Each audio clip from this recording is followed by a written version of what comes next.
سو چکے تھے. پھر میں نے پسند نہیں کیا کہ انہیں جگاؤں. بچے میرے قدموں میں بھوکے پڑے رو رہے تھے. میں برابر دودھ کا پیالہ لیے والدین کے سامنے اسی طرح کھڑا رہا یہاں تک کہ صبح ہو گئی. اے اللہ، اگر میں نے یہ کام تیرے نزدیک صرف تیرا چہرہ چاہنے کے لیے کیا تھا، یعنی اخلاص کے ساتھ، تو ہمارے لیے اس چٹان کو ہٹا کر اتنا راستہ تو بنا دے کہ ہم آسمان کو دیکھ سکیں. نبی صلی اللہ علیہ وسلم نے فرمایا اس دعا کے بعد وہ پتھر کچھ ہٹ گیا. بہرحال پھر دوسرے شخص نے بھی اسی طرح ایک دعا کی، تیسرے نے بھی کی، اور بالآخر وہ سب غار سے باہر آ گئے. والدین کے قدموں کے نیچے جنت ہے، اور یہ بات ہم بچپن سے سنتے چلے آ رہے ہیں. اس کا مطلب کیا ہے؟ اس کا مطلب یہ ہے کہ ان کی خدمت کی جائے، ان کے کام کیے جائیں، ان کی مدد کی جائے. پھر ایک اور روایت سے ہمیں پتہ چلتا ہے کہ والدین کے ساتھ حسن سلوک جنت میں داخلے کا باعث ہے. حضرت عائشہ سے مروی ہے، کہتی ہیں کہ رسول اللہ صلی اللہ علیہ وسلم نے فرمایا، میں جنت میں داخل ہوا تو وہاں قرآن کی تلاوت کی آواز سنائی دی. میں نے پوچھا یہ کون ہے؟ بتایا گیا حارثہ بن نعمان ہے.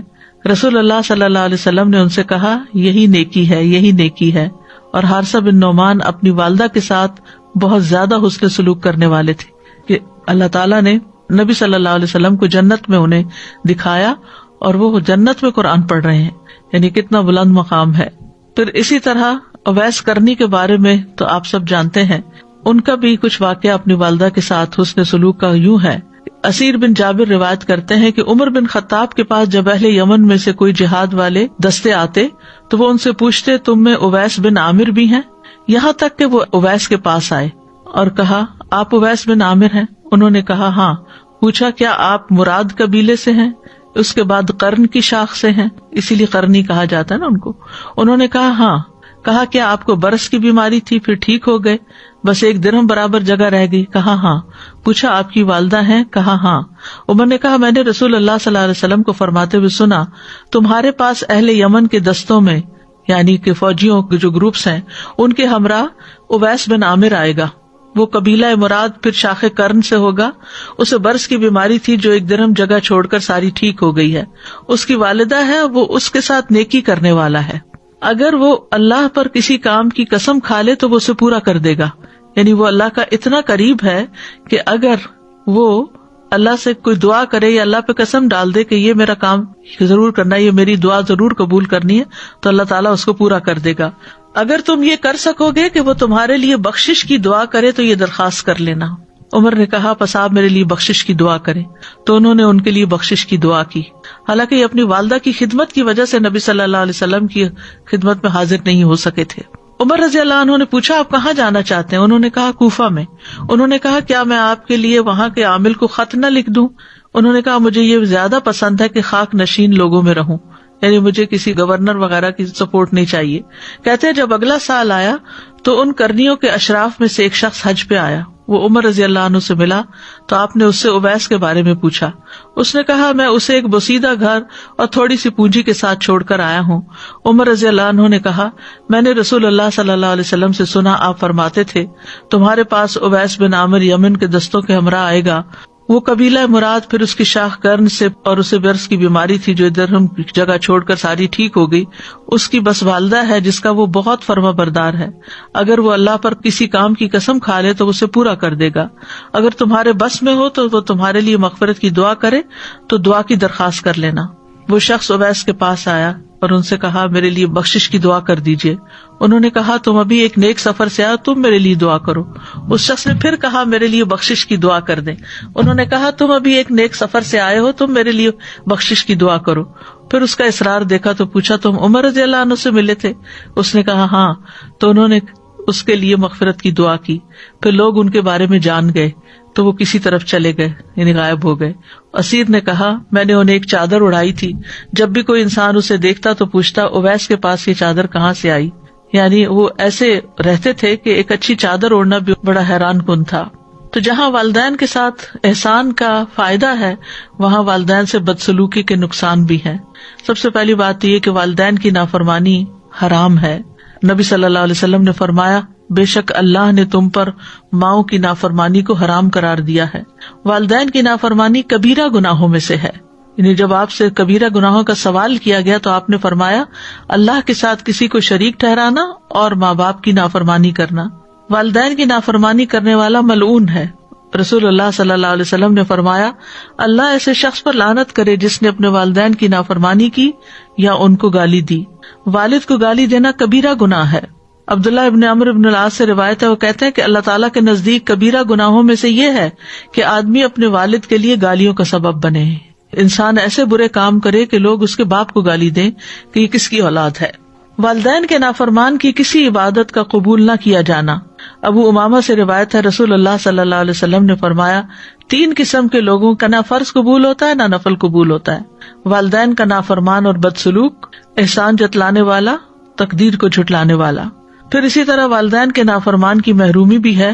عمرو بن مرہ جوہنی سے مروی ہے، ایک آدمی نبی صلی اللہ علیہ وسلم کی خدمت میں حاضر ہوا تو اس نے کہا اے اللہ کے رسول، میں گواہی دیتا ہوں کہ اللہ کے سوا کوئی معبود برحق نہیں اور آپ اللہ کے رسول ہیں، اور میں 5 نمازیں پڑھتا ہوں اور اپنے مال کی زکوٰۃ دیتا ہوں اور رمضان کے روزے رکھتا ہوں.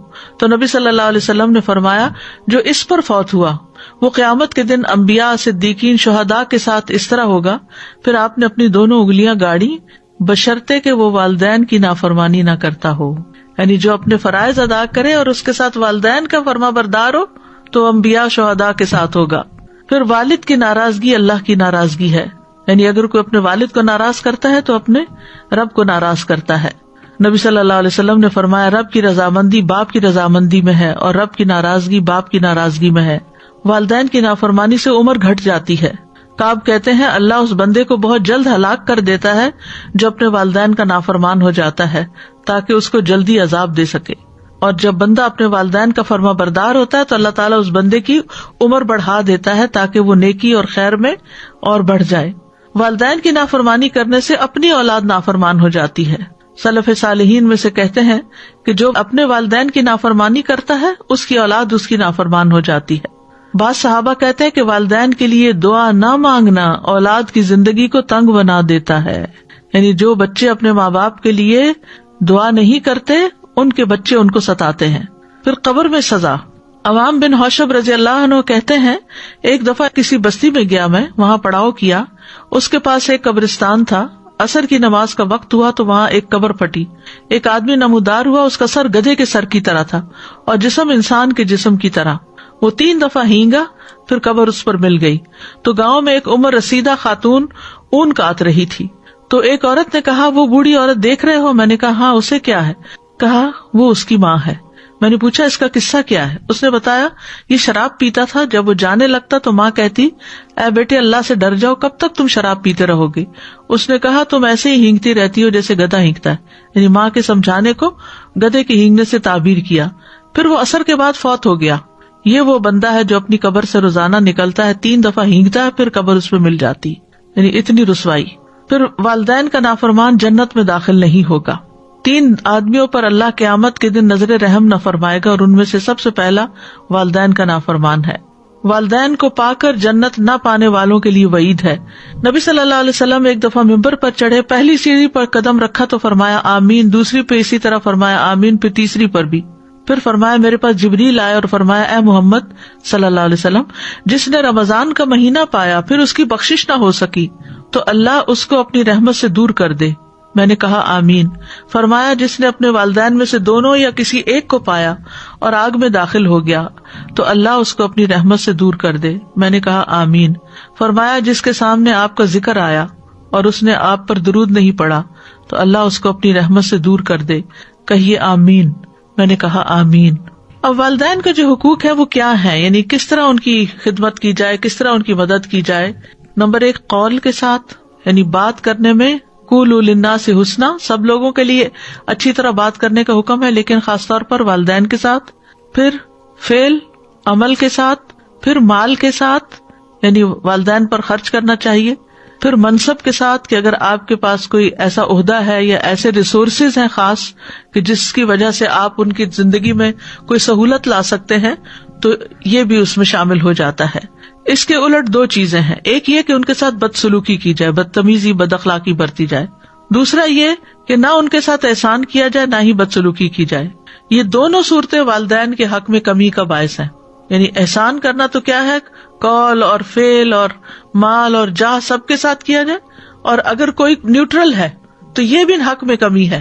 آپ والدین کے سلسلے میں نیوٹرل نہیں رہتے.